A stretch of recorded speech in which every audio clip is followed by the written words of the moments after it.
This is everything that I ride with. It's a fair bit of stuff. There's protective gear, storage solutions, spare parts, as well as tools. So this is everything I ride with, reviewed. Hey guys, Phil from Trail Talk here, and just quickly before we jump in, this is the final video that we're going to be having in the Trail Talk set, so goodbye to everything here. I really liked it here, but yeah, moving up to Queensland, to Brisbane, so hopefully see some of you guys up there, but yeah, last video in the set. So all the links for all the products will be linked in the description, as well as timestamps there as well. I've organized the video into chapters, and without wasting any more of your time, let's start with all my protective gear. Starting off with my main half shell helmet, and that's the Bell 440. This has got to be the most comfortable helmet I've ever tried. It's reasonably priced for a higher quality helmet, the finish is really nice, and the ratchet is good quality too. I honestly wouldn't see the point going up to the more expensive 6er either. It has MIPS as well, so an extra bit of peace of mind there too for rotational impacts.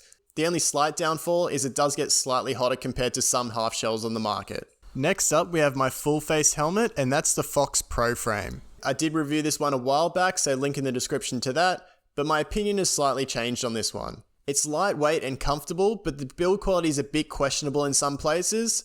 I feel like if you're riding trails that justify using a proper full face, you're better off with a heavier duty downhill full face. And that's because there is better overall protection, but I have seen the chin bar fail on the Pro Frame a few times as well during some decent crashes, so I definitely recommend going for a proper full face if you're riding anything more enduro and downhill focused. But if you do ride XCN trail and you prefer the extra security of a full face, I think it might be a good option for you.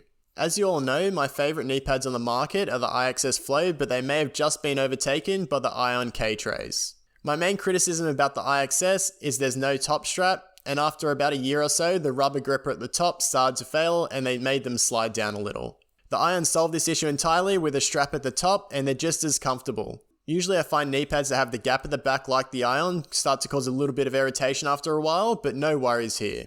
In terms of protection, it uses a similar material to the IXS that hardens up on impact, but it is a little bit thinner on the Ion. But an added benefit with the Ion is that it does have a plastic shell covering the front of the knee pad, so there is a little bit extra protection from sharp rocks. Another plus with the Ion is that there's a small amount of lateral padding as well, so that's good for side impacts. Overall, I do prefer the extra thickness of the padding on the IXS, but the Ion does fit better and it stays up better as well. So I think my ultimate pads would combine the best of the two, and that would be the IXS Trigger, so I'd be keen to try those out, but I think for more trail riding, I definitely prefer the Ion.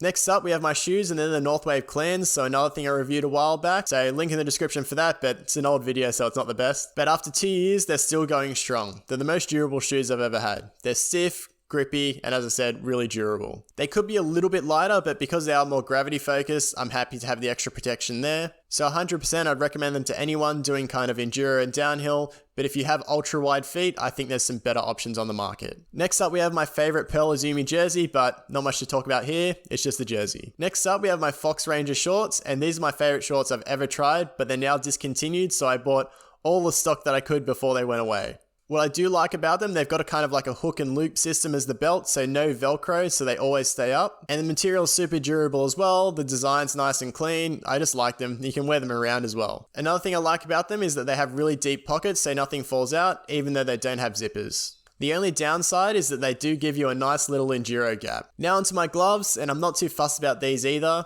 I really get whatever's in stock that's not too thick because it's pretty hot in Australia. Currently I've got the Fox Sidewinders and they've lasted really well. I also really like 100% gloves too. The Celium is a great option for summer, but they do tear pretty easily. And another thing to note, I do like my gloves slightly on the smaller side, so they do stretch out a bit. So normally I'd probably go a size large, but I always go a size medium and then they stretch out a bit. So as you guys know, I really like the Shimano Technium glasses. I reviewed those a while back, so again, link in the description. They might look a little bit dorky, but they're great value for money, and the lenses actually highlight trails that you want to see on the color as well. Having tried the Oakley and Prism lenses though, they're on another level, so if you want those colors to be highlighted even more on the trail, I'd definitely check out those. But I did lose my Shimano glasses, so if you find them at Mount Narra, definitely message me. So currently I'm just using a cheap pair of Triple B glasses with clear lenses. They do the job, but nothing special. So let's now jump into tools, because you don't want to be stuck on the trail without being able to fix anything or be able to help your mates out as well. Starting with my favorite multi-tool ever, and that's the Topeak Mini 20. This thing is built well and has everything you need on the trail out of a multi-tool. It's got a chain breaker, spoke wrench, which fun fact also works great for ding rims. You can hook it over and then pull them back into place. It's got a T10 and T25 Torx bit, 2 to 10mm Allen keys, tire lever, which I probably wouldn't use unless it's an emergency because it is metal. And then you've also got a flat and Phillips head screwdriver as well. It also comes in a soft neoprene pouch, which is great because I just put it in my pocket, and when I've crashed as well, it's never been an issue. Next up, you always need a good pair of tire levers. Handy thing is that you can get tire levers that do multiple things. And this is where the Topeak power lever really comes in. It triples as a tire lever, quick link storage, as well as a quick link tool as well, which is pretty handy stuff. But to be honest, on AliExpress, you can get something that does the same job for $2. So thanks Spinning Wheels on YouTube for the handy tip there. Next up, we have a pump, and I'm not a huge fan of CO2. Can mess with sealant. There's not a huge weight saving with a good pump, and it's one and done. A pump, it's always going to work for you. At the moment, I don't really have a good pump. I'd like to have one that kind of sits next to my bottle cage. So I'm just using a jet black pump that I had somewhere in my garage, and I just put it in my hip pack. Before, I did have a Topeak race rocket pump, which was great, but it did have a nasty habit of removing valve cores as you undid it. So if you have any tips for a good pump, definitely let me know. Lastly, I have a tubeless repair kit. I'm not too fussed with what it is. I just need one as I'm still running tubeless up front. Currently I have a Z-Foul kit, but I have used a Genuine Innovations one in the past, and they all work pretty similar. And the last thing is the most important tool that I always take, and that's my Topeak Smart Gauge. I always want to know what my pressures are because 1 or 2 PSI can make a huge difference on the trail. And this is the most accurate pressure gauge that I've found.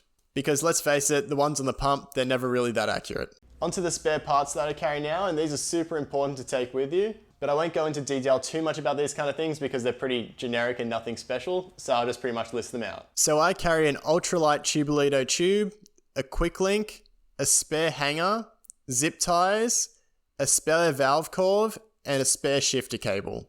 But I do need somewhere to store all these parts and tools as well. And as you guys know, I'm a big fan of riding packless. I love riding without a pack any chance that I can get, but unfortunately I need to carry some camera gear these days, so I've had to resort to wearing a hip pack. My hip pack I currently use is a Camelback Palos 4. In here I store all my spares except for the quick link and tube, my mini GorillaPod tripod, my EpiPen because I'm allergic to bees, a bandage just in case of say a cut or a snake bite, my Camelback flask once it's finished, my keys, some cash, a pump, my plug kit, my ID, and any other GoPro related accessories, as well as my phone. There's plenty of small pockets to keep everything in order, and I like the size of the pack because I can fit my tripod and pump lengthways, which you can't do on hip packs that have a water bottle holder on the side.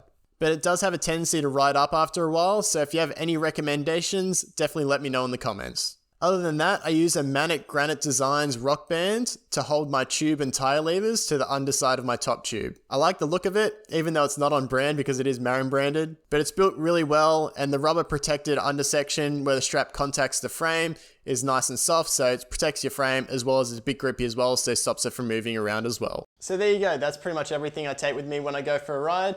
There are a few extras. As I said, I've got my Camelback flask, so if I'm going on a bigger ride that's around about 1.5 hours to 2 hours, it carries around 450 mils, so I fill that up, put it in my pocket, because I've got pretty deep pockets. I drink that first, and then I fold it up, and then put it in my hip pack once I'm done. And then there's a few extras that I won't go into detail here, because I'll talk about that a bit more when I do my GoPro review. But yeah, I've got my GorillaPod, GoPro, Windslayer, and all that kind of stuff too. And as always, settings for the GoPro stuff, I'll put in the description if you have any questions about that as well. Hit me up. There's also a few things that I have in my tub that I take with me that I just leave in the car and don't take me when I go riding. So that's stuff like a floor pump, shock pump, chain lube. If you're looking for a chain lube, Squirt's the best lube that I found. It's awesome, it lasts long, and it's super smooth. And then I have some other things like a torque wrench and some other odd tools too. But if I'm going away for a weekend, I'll take my kind of other box that has more tools, a lot more lubes and all that kind of stuff too. And then grease and all that kind of stuff as well. So plenty of stuff there. If I have an issue, I should be able to fix it. But if I missed anything, definitely let me know in the comments. I probably did. There's always something that I miss out on. There's a lot of things to kind of film. And if you have any suggestions for me, let me know. I'm looking for a better hip pack or a frame bag as well. So yeah, hit me up if you have any ideas for those as well. But if you enjoyed the video, don't forget to give it a like. Also subscribe to the channel. And as I said, leave a comment with those things below. And as always, guys, thanks for watching. See ya.